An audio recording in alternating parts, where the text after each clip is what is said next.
శ్రమలు సూర్యుని లాంటివి. సూర్యరశ్మిలో మైనం ఉంచితే అది కరిగిపోతుంది. బంకమన్ను సూర్యరశ్మిలో గట్టిపడుతుంది. శ్రమలు వచ్చినప్పుడు కొందరు కరిగిపోతారు, మరికొందరు గట్టిపడతారు. సమస్యలు చుట్టుముట్టినప్పుడు వీటినన్నిటినీ విడిచిపెట్టి పారిపో అంటూ మనస్తత్వ నిపుణులు సలహా ఇస్తారు.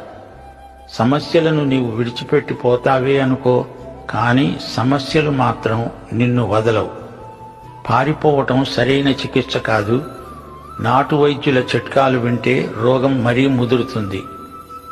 ఏదో అసాధారణమైనది, అసాధ్యమైనది దేవుడు నీ ద్వారా చెయ్యాలనుకుంటున్నాడు. ఆయనతో, ఆయన ఆత్మతో సహకరించాలి. సమస్యలు వచ్చినప్పుడు వాటి నుండి పారిపోవటం కాదు, దేవుని సంకల్పమేదో తెలుసుకోగలిగేందుకు దేవుని శరణుజొచ్చి ప్రశాంతంగా